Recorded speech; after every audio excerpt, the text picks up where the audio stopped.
Alright mga bossing, maraming nalalanse sa puzzle na ito. Ang sabi kasi dito, unang sulong ang itim, talunin ang puti.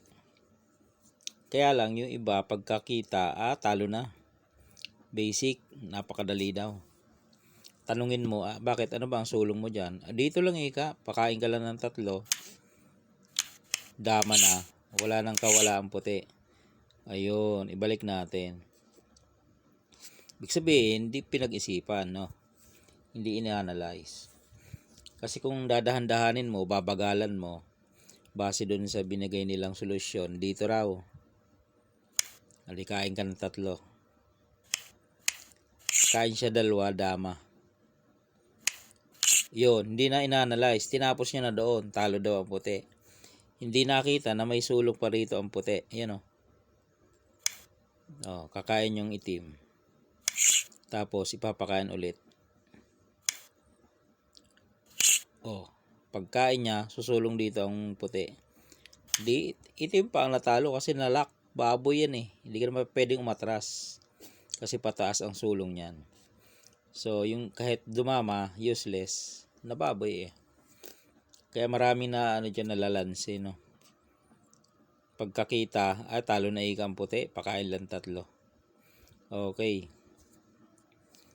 Ayan ay aral, leksyon na hindi ko mo sa tingin mo ay lansi na, ay hindi mo na iisipin, i-analyze. Okay?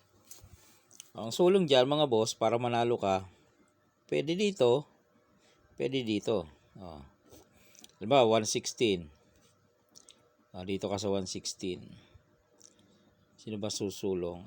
Itim, ano? Hindi ito. Huwag yan 340 na yan. Dito ka. Kain siya 2.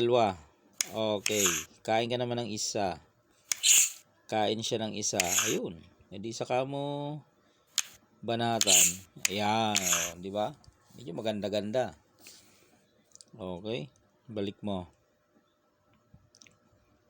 Ayan. Pwedeng ito.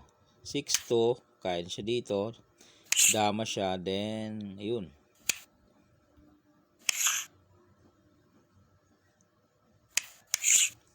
Yan. Pwede yan.